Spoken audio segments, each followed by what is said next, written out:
વંદે માતરમ, ભારત માતા કી જય, વંદે ગૌ માતરમ, જય હિન્દ। મોહમ્મદ ડોબરિયા સુરતથી આજે ખૂબ જ સરસ મજાની વાત કરવા આવ્યો છું। ત્યારે અમે અત્યારે એલબી ગૌ ક્રાંતિની મુલાકાતે છીએ, એલબી ગૌશાળાની મુલાકાતે છીએ। મનીષભાઈ દ્વારા ખૂબ જ સારો પ્રયાસ થઈ રહ્યો છે અને આપણી સાથે પ્રવીણભાઈ માણિયા અત્યારે હાલ જોડાયા છે। ત્યારે હું છેલ્લા 5 વર્ષથી આજે મનીષભાઈ આ પ્રયાસ કરી રહ્યા છે, ક્રાંતિની શરૂઆત કરી છે અને છેલ્લા 9 વર્ષથી આ ગૌશાળા સાથે જોડાયેલા છે અને ગૌશાળાને આત્મનિર્ભર કરવાના પ્રયાસ સાથે જ્યારે આપણે વાત કરવાની છે ત્યારે વૈદિક હોળીના કોન્સેપ્ટમાં આ વૈદિક ગાય આધારિત સ્ટીક બનાવવામાં આવી છે। ત્યારે આપણે પ્રવીણભાઈ માળિયાને વાત કરીએ કે તમે મનીષભાઈ સાથે કઈ રીતે જોડાયેલા છે અને વૈદિક હોળીના કોન્સેપ્ટમાં તમે સુરતની જનતાને અને ભારતની જનતાને શું કહેવા માંગો છો તમારા શબ્દોમાં? આમ તો મનીષભાઈ સાથે 6-7 વર્ષથી જોડાયેલો છું અને એલબી ગૌ ક્રાંતિ સંસ્થાનું ખૂબ સારું એવું કામ છે। ખૂબ સારું એટલા માટે કીધું કે 1 રૂપિયો ડોનેશન લીધા વગર પહેલાં તો ગૌશાળા ચલાવવામાં આવે છે અને રિયલમાં જે આપણું ગૌધન હતું એ નષ્ટ થતું જાય છે। દિવસે દિવસે ગૌધન પાંગળું થતું જાય છે। એ શા માટે થાય છે કે એને રોડ ઉપર છૂટું મૂકી દેવામાં આવે અને એનું મા બાપ કોઈ હોતું નથી, એટલે જે સંવર્ધનનો વિષય છે એ પૂરો નષ્ટ થઈ ગયો। કેમ કે આપણે આપણા ઘરની સારા સંતાનોની જેમ આશા રાખતો હોઈએ એમ ગૌધન પણ એક વાર મૂલ્યવાન હતું કે કોઈના આંગણે 1.5 લાખની 2 લાખની ગાય હોય તો કોઈ એને રોડ પર છૂટું મૂકતું નથી, પણ ધીમે ધીમે જે રિયલ ગૌધન હતું નષ્ટ થઈ ગયું। એનું પાછળનું કારણ છે કે લોકોને ગૌધન બોજ બનવા મળ્યું। રિયલ ગૌધન બોજ છે નહીં, આપણે આપણો રિયલ માર્ગ ભૂલી ગયા છીએ અને એમ કહેવાય છે કે મા ભગવતી ગૌ માતા જે પંચગવ્ય આપે છે એ આપણી આરોગ્યની દાતા છે।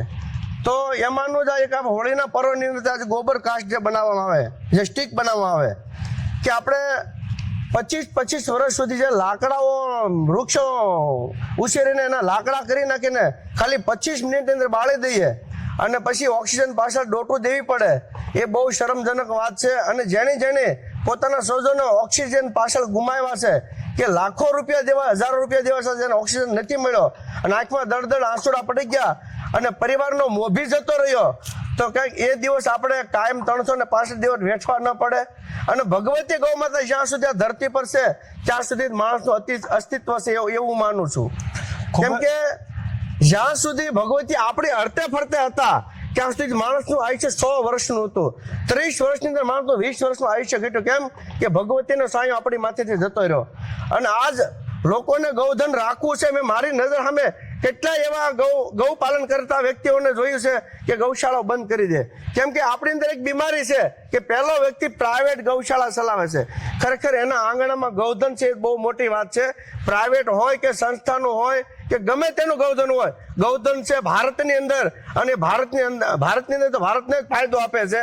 માટે આપ સૌને રિક્વેસ્ટ છે કે આપણું ગૌધન પોતે આત્મનિર્ભર બને અને એના માટે ગૌશાળા પ્રોત્સાહન જે ખૂબ મહેનત કરી રહ્યા છે એને આપણે પ્રોત્સાહન આપી અને હોળીની અંદર લાકડા નહીં પણ ગોબર સ્ટીકનો ઉપયોગ કરી જેથી કરી અને ગૌશાળા આત્મનિર્ભર બને અને ગૌપાલન ધીમે ધીમે કરવાનું વધી શકે। જય ગૌ માતા, જય ગોપાલ।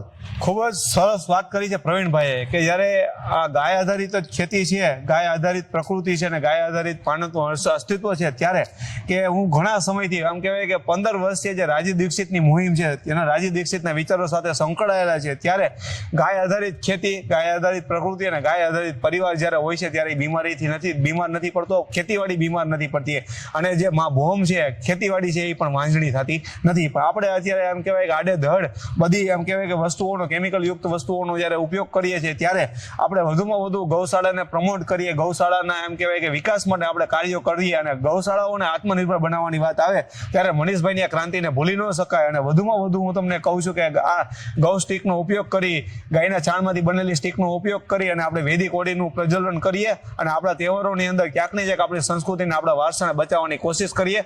તો મનીષભાઈના પ્રયાસને પ્રવીણભાઈએ ખૂબ જ સારા અને પોતાના શબ્દોમાં જ્યારે વર્ણવ્યો છે અને પ્રયાસ કર્યો છે તમને તમારા સુધી વાત પહોંચાડવાનો, તો એ પ્રયાસ ખૂબ જ સારો છે। તો આપણે બધા આજે પ્રણ લઈએ કે વૈદિક હોળીનું જ પ્રજ્વલન કરશું, આપણે લાકડાઓનું દહન નહીં કરીએ। વંદે માતરમ, ભારત માતા કી જય, વંદે ગૌ માતરમ।